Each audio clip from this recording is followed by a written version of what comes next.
Have you ever kept a family secret for decades? I won't ask what, just curious. Are you ready for a shocking truth? The cough was never the point. It was the moment I finally stopped pretending that being forgotten was normal, the second I realized that my silence had been the glue holding this family's little performance together. Mom forgot my birthday again, not by a day or two, but entirely, as if the date had been erased from the calendar, and when I showed up at Sunday dinner, she tried to smooth it over with a soft smile, a hug that felt obligatory, and a steaming cup of tea she called special. She said she had added honey from the co-op, the same honey she always remembered to avoid when it came to my sister Lily, because Lily's throat closed up almost instantly when she had anything with pollen in it. Yet somehow on this particular night, she forgot that detail too. I didn't make a scene. I didn't even say a word. I just smiled, reached across the table as if adjusting the spoons, and switched my cup with Lily's without breaking eye contact with Mom. She didn't notice, because she wasn't looking at me. She was busy watching Lily like always, the way someone might keep glancing at their favorite child as though reassurance comes from knowing their chosen one is comfortable and content. Within minutes, Lily was coughing, clutching her throat, not in a medical emergency way because she always carried antihistamines and she popped one right away, but in a way that drew attention, noise, and concern from everyone at the table. Mom rushed to her side, rubbing her back, apologizing for forgetting, her face red with embarrassment, while I sat quietly, sipping water. Because I had never intended harm, I just wanted to see where her loyalty would land when the special tea hit the wrong throat. And of course, she proved me right. She didn't glance at me once, not to ask if I was okay, not to check whether my untouched plate meant I had lost my appetite, not even to ask if I was upset about being forgotten. It was all Lily, and it always had been Lily. That was the real test, and I passed it with calm silence, while my mother failed it with dramatic favoritism so obvious that even my aunt at the far end of the table muttered something about same old story. But this time, unlike every other time, I didn't swallow the lump of anger and tell myself to let it go. I had already decided that if Mom wanted to make this dinner about Lily, then I would make the aftermath about truth, because for once in my life I was done begging for recognition. The tea was just the spark, not the fire. The real fire had started years ago when my grandparents left an education fund meant for both me and Lily, a fund that was supposed to carry us into adulthood with some security, a fund that disappeared under the excuse of temporary borrowing during one of Dad's layoffs. At the time, I believed it. I believed every sigh and story about how times were hard, how sacrifices had to be made, how we would all get our share eventually when things stabilized. And then, just a few years later, Lily was in Paris on a graduation trip fully paid for, posting photos with the Eiffel Tower while I was working double shifts to pay off student loans. No one explained how temporary borrowing had turned into permanent gifts, and no one even pretended to hide the fact that I was expected to clap and congratulate her for being successful. I never said anything because speaking up in my family meant being called dramatic or ungrateful, and silence had always been safer. But when Mom put that cup in front of me and called it, making it up to me, I realized how absurd it had all become. A forgotten birthday, a token cup of tea, a mother who didn't even remember the one allergy she always remembered for Lily, and suddenly everything lined up like a cruel little joke. The fund, the Paris trip, the way my birthday never mattered, the way my needs were always secondary. It wasn't random, it was the system. And if the system wasn't going to change on its own, then I would change my role in it. So I slipped the teacup into a plastic bag before leaving, not because I needed the tea itself, but because Mom had left the co-op receipt on the counter, and it had her loyalty account number on it. That number sparked a memory I had buried. When Lily's flight to Paris was booked, the miles had come from an account that wasn't in her name, and I had always suspected where they came from but never had proof. Now I had a starting point. I wasn't planning to accuse, not yet. I was planning to verify, because if there was one thing I had learned after decades of being painted as the bitter one, it was that people can argue with feelings, but they can't argue with receipts. As I drove home that night, the plastic bag with the teacup sat on the passenger seat, rattling softly with every turn, and I thought about how strange it felt to stop playing the good daughter who quietly absorbs the blows. For the first time, I felt a sense of calm instead of rage, because I knew I was finally going to treat this like what it really was, not a family misunderstanding, but a long pattern of choices that had consequences. And the thing about consequences is that once you put them in motion, you don't need to shout or beg or throw tantrums, you just let the truth land where it belongs. The cough was never the point. It was the mirror. And the reflection I saw in that mirror told me something my family had never wanted me to believe. I wasn't powerless. I just hadn't used my power yet. And guess whose name was on the loyalty account that paid for Lily's flight? Mom's. By the time I woke up the next morning, the calm that had settled over me on the drive home had hardened into something steadier and more practical than anger, a kind of quiet engine that runs on focus rather than fumes, and I started doing the simple, unglamorous work that people call obsessive when they are invested in your confusion, which, in my case, meant opening the drawer where I keep old statements and travel confirmations, logging into accounts I had not checked in years because I had trained myself to take explanations at face value, and lining up dates and transactions until the story my mother told about sacrifices and emergencies and temporary borrowing looked less like a hardship tale and more like a shopping list with my name erased from the receipt header. The loyalty number on the co-op slip unlocked a chain of logins that I suspected existed, but had never bothered to map, and within an hour I was staring at a points ledger that didn't lie. A neat little timeline that showed flights to Paris and upgrades to business class and hotel redemptions tagged with the same household email address my mother uses to send holiday reminders, and as I scrolled, I could hear her voice explaining, as she always did,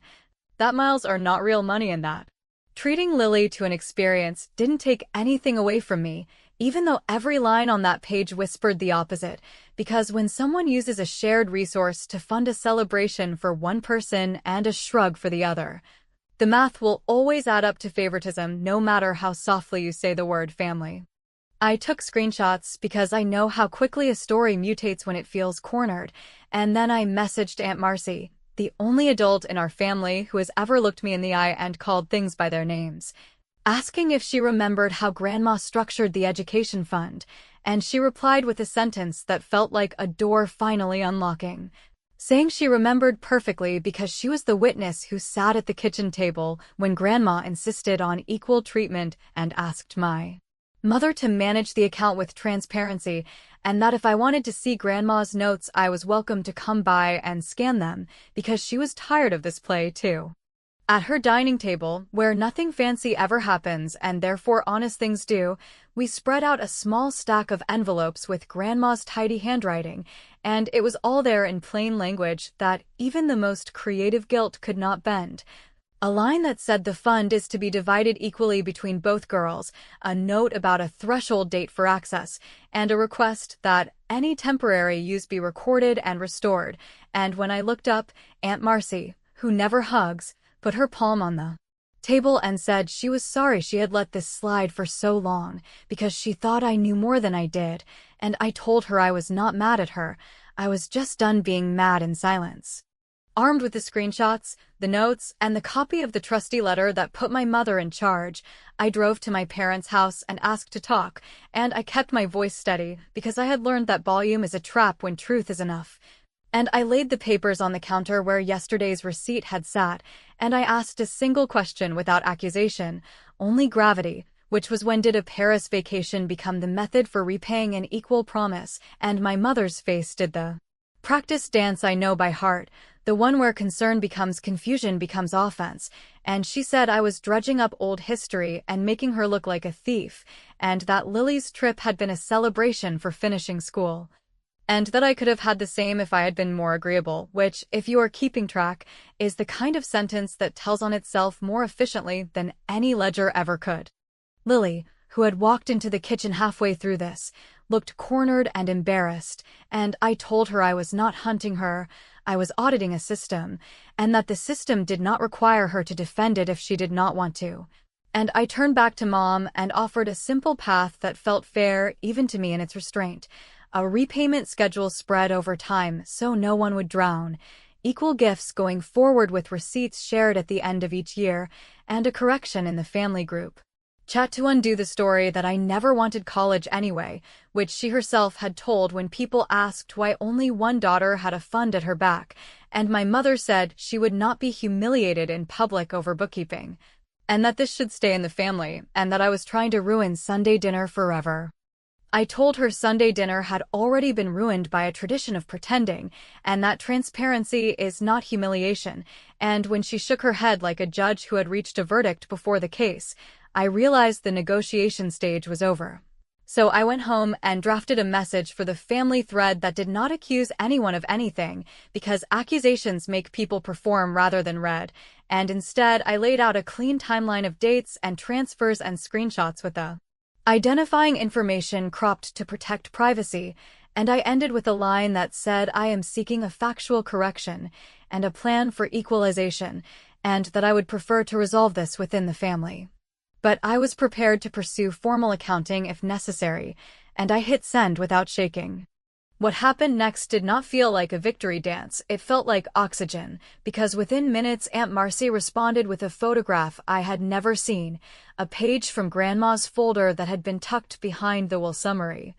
A handwritten instruction that used my full name and Lily's full name, spelled out the equal distribution in words so plain a child could read them, and attached to the page with a piece of blue tape was the small brass key to a safe deposit box my mother had always claimed was empty, and as the picture landed in the thread and a silence fell that even my mother could not fill with speeches, I knew we had moved from the fog of memory to the firmness of evidence, and that the next move would no longer be about whether I was ungrateful, but about whether the person who held the key would dare pretend the box did not exist. When the photograph of Grandma's note and the tiny brass key appeared in the family group chat, the silence that followed felt heavier than any argument we had ever had. Because no one could claim this was about memory lapses or miscommunication or hurt feelings anymore. This was ink on paper, a signature witnessed, instructions that were not vague, and a physical key that meant records had been deliberately kept somewhere safe, far away from the shifting excuses and carefully selective retellings that had been fed to me for years, and it was in that silence that I knew the next step could not be another round of emotional sparring in kitchens or group texts, but a measured decision to take the very thing they thought I would never dare to touch: the legal weight of Grandma's intent. I called Aunt Marcy that same evening, thanking her for sending the photo, and she told me plainly that she was ready to walk with me into the bank because she was tired of watching me be dismissed as dramatic when she knew I was simply stating what had been erased.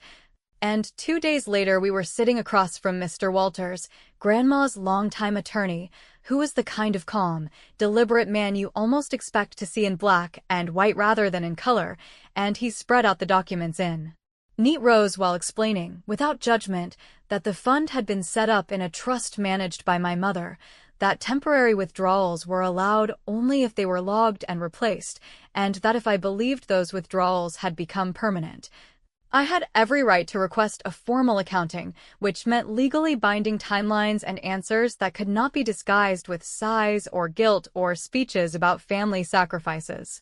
Hearing him say it that directly, with no theatrics, felt both relieving and infuriating, because I realized that everything I had been told about not making a scene, about keeping family matters private, about being patient until things evened out,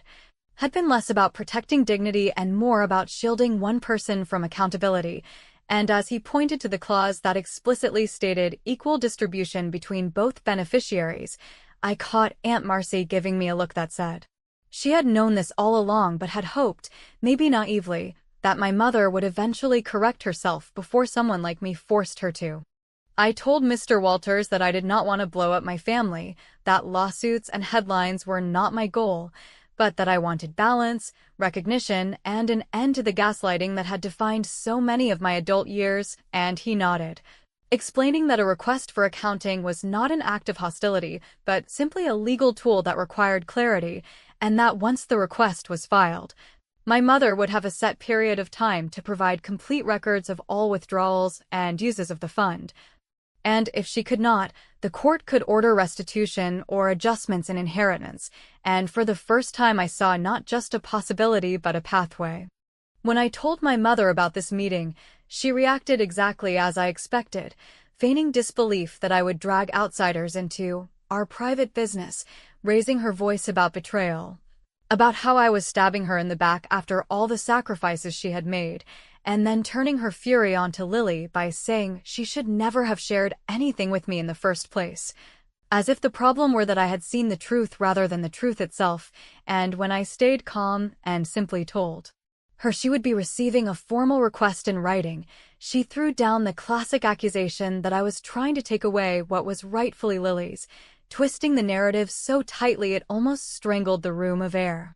But the part she wasn't prepared for came from Lily herself, because after that blow-up, Lily sent me a text late at night that started with hesitation and ended with something close to confession, admitting that Mom had told her, years ago, that the fund had been mostly hers from the beginning, that I had not really wanted to go to college in the same way, that I was more independent and self-sufficient, and therefore it was only fair that she, Lily, received the support, and she ended the message with a line that both broke my heart and steeled my spine. Please don't hate me, but I need to show you what I found in Mom's emails.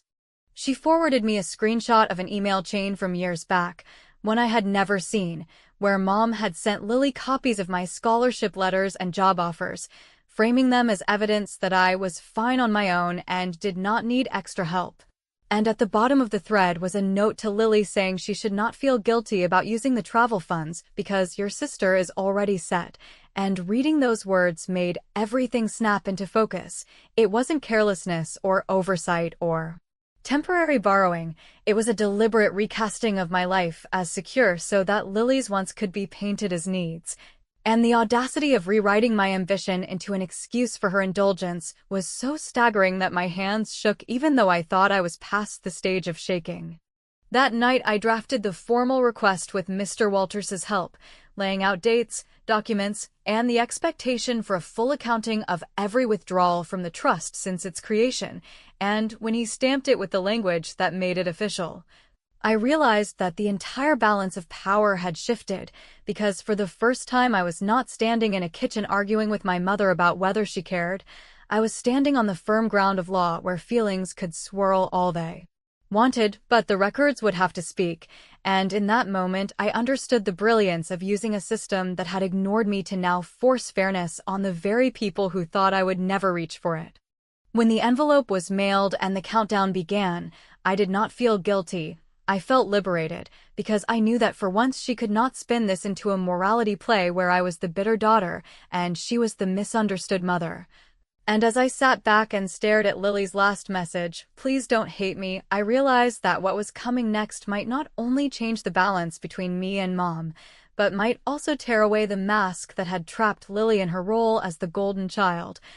Because if Mom had lied to her as much as she had lied about me, then maybe, just maybe, the person I thought was my rival would become my ally. When Lily finally came over to my place, holding her phone like it was a weapon she wasn't sure she wanted to use, the tension in the air felt different from our usual sibling arguments. Because for once she didn't look smug or defensive or even indulgent in that way she usually does when Mom makes a jab at me and she sits back pretending she isn't enjoying the spotlight, but instead she looked smaller, almost guilty. And she admitted that she had been living under a version of the story that was designed to flatter her while erasing me, a story Mom had fed her over and over until it became the foundation of how she understood our family. And it was only after I pushed forward with the receipts and the legal request that she started questioning why so many of the explanations felt too convenient. She scrolled through her emails while I sat across from her, and then she slid the phone across the table, and what I saw wasn't just one or two misleading comments, but years of correspondence, where Mom had carefully sculpted an alternate history, claiming that I had turned down opportunities, that I was uninterested in extra support, that I had rejected offers of help because I was too proud. And every time she said these things she followed it up with lines about how Lily deserved to be taken care of because she was sensitive and less practical. And reading those words out loud felt like stepping into a courtroom where the judge had been lied to from the start. I didn't explode, because at this stage I had learned that explosions give my mother exactly what she wants, a way to dismiss me as emotional and unstable, someone who can be brushed off with a sigh and a line about drama. So instead, I stayed calm and asked Lily one direct question. Did she want to keep living inside the story Mom had written for her, or did she want to know the truth even if it meant losing some of the comfort that came with being the chosen one? Lily hesitated, her eyes darting to the side like she was searching for a safe answer, but then she exhaled and said she was tired of being used as both shield and weapon. Tired of Mom pointing to her accomplishments as proof that the system worked while painting me as the one who had rejected it. That was the moment when I realized the real conflict was no longer just between me and Mom, but between truth and the elaborate narrative that had been sold to all of us for years, because even Lily, who had been the beneficiary of so much favoritism, wasn't entirely free. She had been trapped in a role where she couldn't question anything without seeming ungrateful, and now she was admitting that the perks had never felt clean. That the Paris trip and the endless excuses had always carried a shadow she couldn't name. Together we drafted a message for the family group chat, one that didn't accuse Mom directly but instead laid out what the document said, what the email trail proved, and what Grandma's handwritten note had always required: equal treatment. Not situational generosity, not one child cast as the independent survivor and the other as the fragile flower, but equal, period. When Lily agreed to sign her name to that message alongside mine, I felt something shift inside me, because for years I had carried the weight of being the problem child who questioned the fairness of it all. And suddenly, the very sister who had been used as the golden example was standing next to me saying the system was rigged, and if that wasn't validation, then I don't know what is. Of course, Mom reacted exactly as expected, calling us cruel and manipulative, accusing me of turning Lily against her, claiming that I was jealous and vindictive, but her words no longer had the same power. Because now there were receipts attached to the message, documents scanned and shared, a photo of the key, screenshots of emails, and once evidence enters the conversation, opinion starts losing its volume. The real turning point came when Lily did something I had not expected. She voluntarily transferred a portion of the money she had received back into the trust account under Mr. Walters's supervision. A gesture that wasn't just symbolic but legally binding, and then she posted a short note in the group chat acknowledging that the distribution had been unequal and that she wanted to correct it. And I could almost hear the collective intake of breath across the family as everyone realized this wasn't just me pushing an agenda, but the so-called golden child admitting the truth. For once, the silence wasn't isolating, it was electric, because the narrative that had kept me on the defensive for so long was collapsing in real time. I didn't rub it in, because victory doesn't need a victory lap, but I did look my mother in the eye the next Sunday when she demanded a family meeting to set the record straight, and I told her calmly that the record was already straight. That the papers and the transfers and the signatures spoke for themselves, and that what she was really asking for was not clarity but control, which she no longer had. She tried to threaten with consequences, saying she would change her will, cut me out, revise everything so that I would regret this, and I smiled just enough to make it clear I wasn't shaken. Because I knew that wills can be challenged when they conflict with written instructions like Grandma's, and more importantly, because I finally understood that emotional leverage only works when you believe you still need the person pulling the strings. As the meeting wound down, I realized we were standing on the edge of something bigger than money, bigger than miles or vacations or even birthdays, because what was at stake now was who got to define the truth of our family story. And for the first time, I had both evidence and an ally on my side. The story we had all been sold was cracking, the mask slipping in ways that couldn't be ignored, and as I walked out of that room with Lily beside me instead of across from me, I knew that the final act was coming. The one where the last excuses would be stripped away and the permanent record would be sealed. Mom could call me cruel, vindictive, or dramatic, but the truth had already been written down, signed, witnessed, and echoed by the very daughter she had once held up as proof of her fairness, and that was something she could never undo. When the next Sunday came, the air already carried the weight of confrontation, because Mom had called for a family meeting with the tone of someone who believed that a speech could rewrite the facts. That if she managed to control the performance long enough, the audience would forget the documents they had already read. And as we all gathered around the same dining table where so many of these dramas had been staged, I could feel the difference in myself. Not the jittery defensiveness of past years, but the steady confidence of someone who knew that the truth was no longer an opinion I carried alone, but a record that had been stamped, notarized, and reinforced by the very sister who had once been used as the prop against me. Mom began as predictably as ever, with a flood of words about sacrifices, about how hard life had been, about how her choices had always been made for the survival of the family, and then she pivoted into the familiar performance of victimhood, painting herself as misunderstood, as attacked by ungrateful daughters, as someone who gave everything and received only betrayal in return. And for a few moments I let her talk without interruption, because I wanted everyone in the room to hear, one more time, the gulf between story and fact. When she finally paused for breath, waiting for the inevitable argument she thought I would provide, I leaned forward and calmly explained that this was not about opinion anymore, that I had already filed the formal accounting request through Mr. Walters, that the clock had started ticking and would not stop simply because she declared herself innocent, and that I had no interest in emotional sparring, but every interest in documented truth. I laid out a folder on the table, not filled with accusations, but with copies of the agreements and the repayment schedule Mr. Walters had already drafted. Documents that provided her with a clean and lawful way to resolve what she had chosen for years to pretend wasn't broken, and I told her, without raising my voice, that she was no longer negotiating with her daughters, but with the conditions Grandma herself had written down, conditions that were no longer subject to selective memory or emotional blackmail. Her face hardened as she realized the performance was landing flat, that no one was rushing to comfort her or to tell her that she had done her best, and when she threatened to rewrite her will, to cut me out entirely, to reward loyalty and punish betrayal, I simply said that she was free to make whatever changes she wished, but that she could not erase the addendum now attached to Grandma's file, the one Mr. Walters had notarized that incorporated Grandma's handwritten letter into the permanent probate record, meaning that even if she tried to bend her estate into a weapon, the law would bend it back toward balance, and there was nothing she could do about it. That was when the silence fell, not the silence of guilt that waits to be rescued, but the silence of realization that the control she had wielded for decades was gone, and she could not shout or manipulate her way back into possession of it.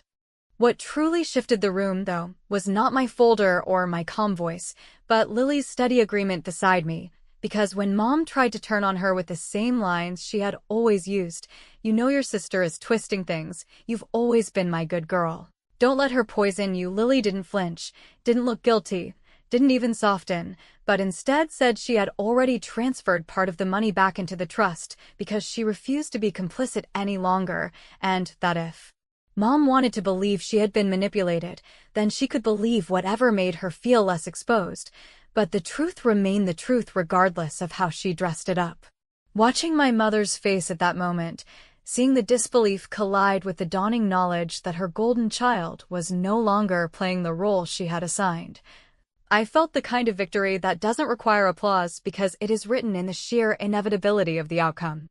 I didn't gloat, because gloating is for people who still need approval, and I was long past that stage. Instead, I calmly informed everyone at the table that the agreement I had placed in front of Mom was irrevocable once signed, that it established repayment terms that were realistic but binding, that it secured equal gifts moving forward with documentation, and that it legally prevented any future narrative from erasing the record of what had happened. And then I told her she had two choices: sign the agreement and move forward with the possibility of rebuilding trust under new terms, or refuse and watch the system she had hidden behind for years expose her in a way that no family dinner could contain. It was not a threat, because threats rely on fear. It was a fact, because facts stand on their own legs, and in that moment she knew she was out of rehearsed lines.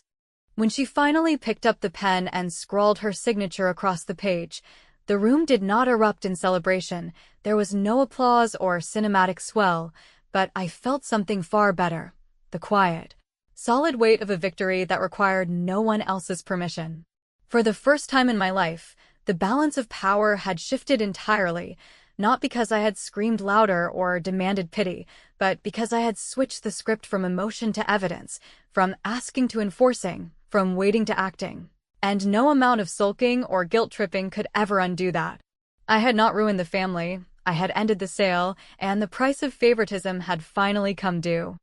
As we left the table, I looked at Lily, who for once did not look like my rival, but like my ally, and I realized that Mom had not only lost control of the narrative, but had also lost the ability to keep us divided,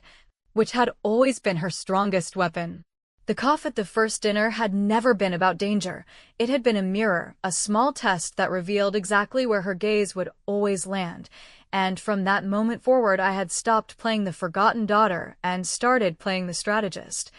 And now the game was finished. Did Mom ever believe her own story, or did she simply find it easier to repeat it until the rest of us were forced to live inside it? I don't know, and maybe I never will, but the answer doesn't matter anymore, because the truth has been sealed in ink and signatures, and the switch that mattered wasn't the cup on that first night. It was the choice I made to stop asking for justice and start creating it myself.